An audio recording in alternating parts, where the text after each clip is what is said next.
جو نقصان وہ کر کے گئی تھی اسے پورا کر کے ہی آتا، اور اس کارروائی میں اسے جتنے منٹ لگتے اتنی دیر میں وہ دور جا چکی تھی۔ استقلال اسٹریٹ میں لوگ اسی طرح چل رہے تھے، وہ اس رش کے درمیان میں ہی کہیں تھی۔ اسے کوٹ پہنا نہیں، بازو پہ ڈال دیا اور دونوں بازو سینے پہ لپیٹے وہ تیز تیز قدم اٹھاتی چلتی جا رہی تھی۔ آنسو متواتر اس کی آنکھوں سے گر رہے تھے، اور وہ اس کے پیچھے نہیں آیا، اور اگر آیا بھی تو وہ اس شعور اور شور و رش میں نہ اسے دیکھ پائی نہ ہی اس کی آواز سن پائی۔ بس اسی طرح چلتی رہی۔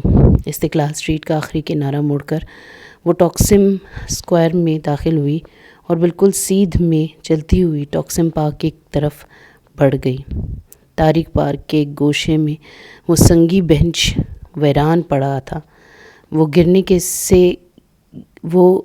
کے سے انداز میں اس پہ بیٹھی اور چہرہ دونوں ہاتھوں میں چھپا کر پھوٹ پھوٹ کر رو دی۔ انا، خودداری، عزت نفس اور اپنی ذات کے وقار کے وہ سارے اسباق جو وہ ہمیشہ خود کو پڑھاتی اور یاد دلاتی رہی تھی، آج بہت ذلت کے ساتھ چکنا چور ہوئے تھے۔ وہ شخص کب اس کو یوں ذلیل نہیں کرتا تھا، یوں بے مول بے دقت نہیں کرتا تھا۔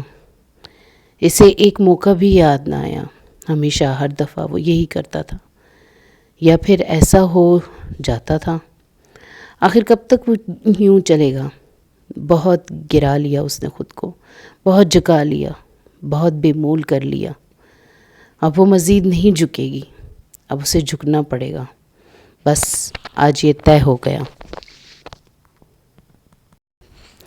اس نے بے دردی سے آنکھیں رگڑتے ہوئے سوچا، پھر ادھر ادھر پھیلی رات کو دیکھا تو واپسی کا خیال آیا۔ اس نے گود میں رکھا سنہری کلچ کھولا تاکہ موبائل نکال سکے، مگر موبائل تو اس نے پورا ہی نہیں آتا تھا، وہ تو اس نے میز پر ہی رکھا تھا، اور کوٹ اٹھائے باہر بھاگی۔ اپنا ترکی والا بھدا موبائل وہ اس ریسٹورنٹ میں چھوڑ آئی تھی۔ اسے ہر حالت میں موبائل واپس اٹھانا تھا، چاہے جہان سے سامنا ہو یا نہ ہو۔ چند منٹ بعد وہ ہانپتی ہوئی واپس استقلال اسٹریٹ میں اس ریسٹورنٹ کا دروازہ دھکیل کر اندر داخل ہوئی تو کونے والی میز خالی تھی۔ وہ دوڑ کر اس میز تک گئی اور ادھر ادھر چیزیں اٹھا کر اپنا موبائل تلاشا، مگر وہ کہیں نہیں تھا۔ کرسٹل کے ٹوٹے گلدان کی کرچیاں اب بھی فرش پر پڑی تھیں، اس کو اٹھا لی گئی تھیں۔ Problem madam? وہ آواز پہ پلٹی تو وہی باورچی ویٹر جس کی ناک پہ موٹا سا تل تھا متفکر سا کھڑا تھا۔ وہ بکے اسی نے اسے لا کر دیا تھا۔ میرا موبائل تھا اس میز پہ۔ وہ پریشانی سے گھنگریالی لٹیں کانوں کے پیچھے اڑستی ہوئی میز پہ چیزیں پھر سے ادھر ادھر کرنے لگی۔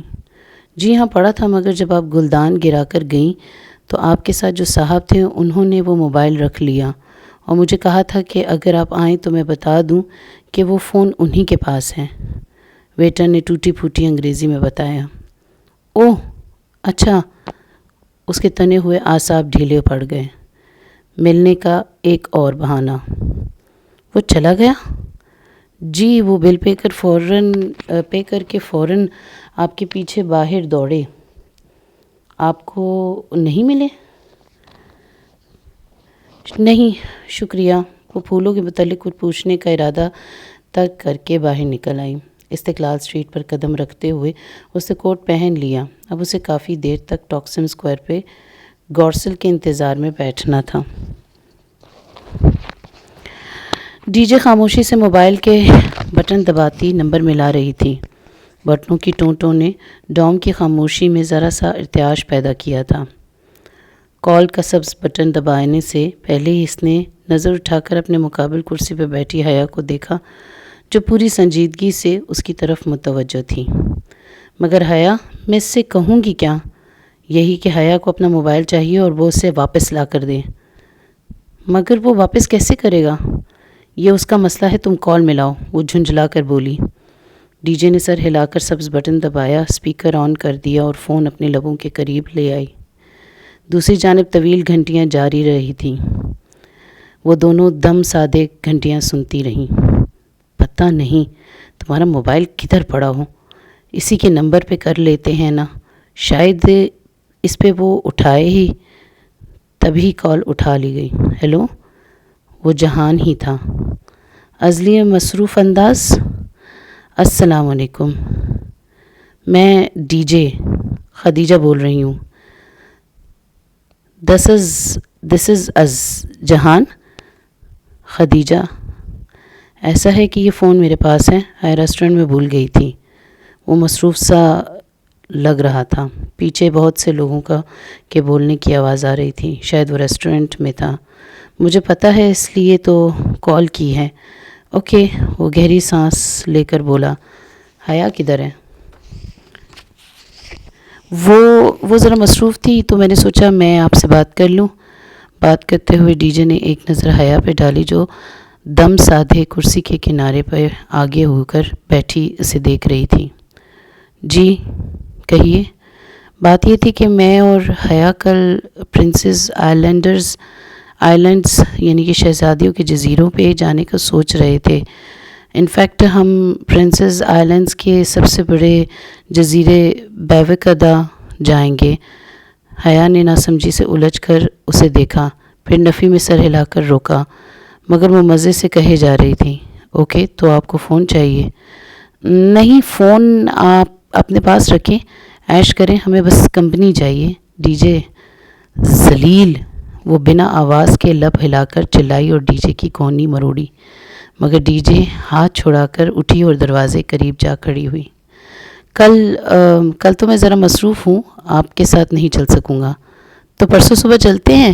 شش نہیں. وہ اشارے سے اسے باز رکھنے کی کوشش کر رہی تھی. پرسوں تو مجھے شہر سے باہر جانا ہے، وہ کہہ رہا تھا. پھر جمعے کو میری ایک اہم میٹنگ ہے اور بیویکادا میں پورا دن لگ جاتا ہے. تو پھر تو آپ ہفتے کو بھی مصروف ہوں گے، ڈی جے نے مایوسی سے کہا تو دوسری جانب چند لمحے کی خاموشی چھا گئی. انفیکٹ ہفتے کو میں واقعی فارغ ہوں. ٹھیک ہے، ہفتے کو میں آپ کے ساتھ چل سکتا ہوں. وہ جیسے بہت بادل ناخواستہ تیار ہو گیا. بس پھر ٹھیک ہے، ہم صبح والی گورسل سے کدی کوئی کی بندرگاہ پہ پہنچ جائیں گے. آپ بھی 7 بجے سے پہلے ادھر ہمارا انتظار کیجیے گا. وہاں سے ہم پھر اکٹھے فیری میں سوار ہوں گے. ٹھیک میڈم. اور ہاں، تب تک آپ ہمارا فون استعمال کر سکتے ہیں. میں آپ کا احسان تا عمر یاد رکھوں گا، وہ ذرا سا ہنس کر بولا. وہ فون بند کر کے واپس آئی تو حیا خاموشی سے اسے گھور رہی تھی. ڈی جے واپس کرسی پہ بیٹھی اور بڑے لاپرواہ انداز میں میز سے میگزین اٹھا کر صفحے پلٹنے لگی. کیا ضرورت تھی اسے ساتھ چلنے کا کہنے کی؟ ہم اکیلے بھی تو جا سکتے تھے. کیونکہ مجھے اس کے شادی شدہ ہونے میں بھی ابھی تک شک ہے. وہ اب ایک صفحے پر رک کر بغور کوئی تصویر دیکھ رہی تھی. ویسے اس کی بیوی کہاں ہوتی ہے؟ یہیں استنبول میں. وہ بددلی سے پیچھے ہو کر بیٹھ گئی. اس کی کیا اپنی بیوی سے کوئی لڑائی ہے؟ کبھی ذکر نہیں کرتا اس کا. شاید میں نے اس موضوع پہ کبھی بات نہیں کی. ویسے بھی جہان کا نکاح بچپن میں ہی ہو گیا تھا.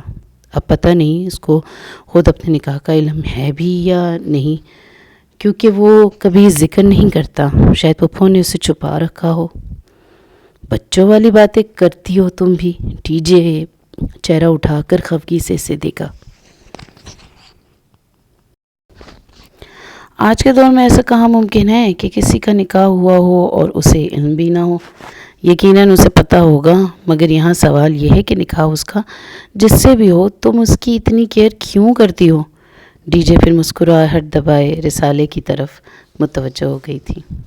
کیونکہ اس کا نکاح مجھ سے ہوا تھا، وہ آہستہ سے بولی تو ڈی جے نے ایک جھٹکے سے سر اٹھایا. یعنی او گاڈ، تمہارا اس سے نکاح ہوا تھا تو وہ تمہارا کیا لگا؟ سوتیلا ماموں لگا. وہ بگڑ کر بولی اور اپنے بینک کی طرف بڑھ گئی. او مائی گاڈ، تم نے مجھے اتنی بڑی بات نہیں بتائی. ڈی جے ابھی تک بے یقین تھی. اب بتا تو دی ہے نا. اب جاؤ، کلاس کا ٹائم ہونے والا ہے اور میں آج کیمپس نہیں جاؤں گی. وہ اوپر اپنے بستر میں پھر سے لیٹ گئی اور کمبل منہ پہ ڈال لیا. بہت ذلیل ہو تم حیا. او گاڈ، وہ تمہارا ہسبینڈ ہے؟ ڈی جے ابھی ٹھیک سے حیران ہی نہیں ہو پائی تھی کہ گھڑی پہ نگاہ ڈالی. ارے 8 بج گئے. وہ میگزین پھینک کر اٹھی اور کھڑکی کے سامنے جا کر کھڑی ہو گئی. پھر سلائڈ کھول کر چہرہ باہر نکالے، لبوں کے گرد دونوں ہاتھوں کا پیالہ بنائے، بآواز بلند چلائی، گڈ مارننگ ڈی جے. دور نیچے سے کسی لڑکے نے جواب ہانک لگائی تھی. ذلیل، وہ جل کر اور زور سے چلائی.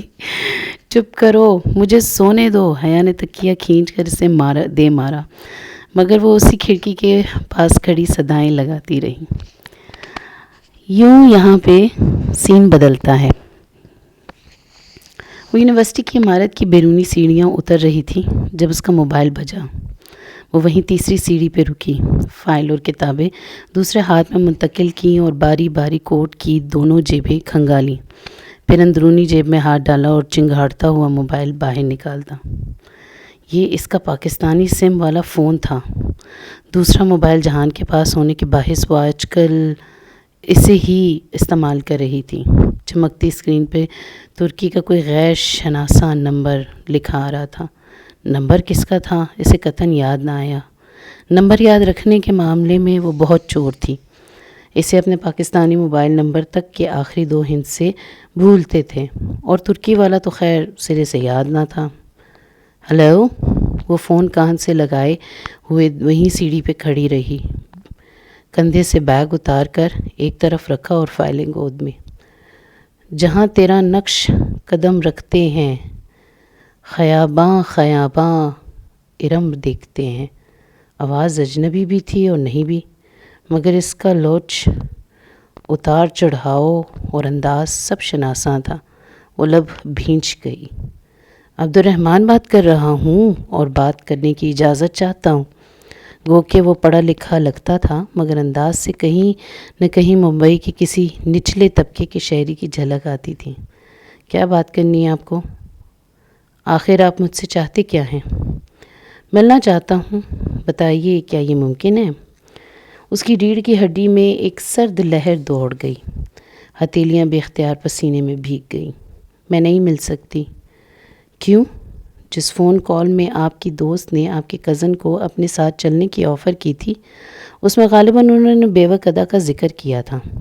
پرنسس آئلینڈز، شہزادوں کے جزیرے. کیا آپ ادھر نہیں آ رہی؟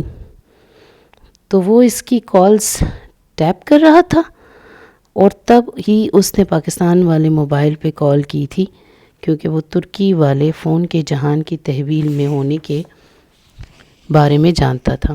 میں بیوہ قدا نہیں جا رہی. آئندہ آپ نہ تو میرا پیچھا کریں گے، نہ ہی میری کالز ٹیپ کریں گے، ورنہ میں آپ کی جان لے لوں گی، سمجھے؟ اس نے جھلا کر فون کارٹ سے ہٹایا اور سرخ بٹن زور سے دبایا. موبائل آف ہو گیا. وہ گہری سانس لے کر اٹھ کھڑی ہوئی. جانے کب یہ شخص اس کا پیچھا چھوڑے گا. آگے کیا ہوا اس کے ساتھ، یہ ہم لوگ نیکسٹ پارٹ میں دیکھیں گے. حیا بیوہ قدا گئی تھی اور جہان کا غصہ قابو میں آیا تھا، یا وہاں بھی اس کے ساتھ کچھ ایسا ہی قصہ ہوا جیسا کہ اس ریسٹورنٹ میں ہوا تھا. یہ ہم لوگ نیکسٹ پارٹ میں پڑھیں گے. تب تک کے لیے انتظار کیجیے گا. اللہ حافظ.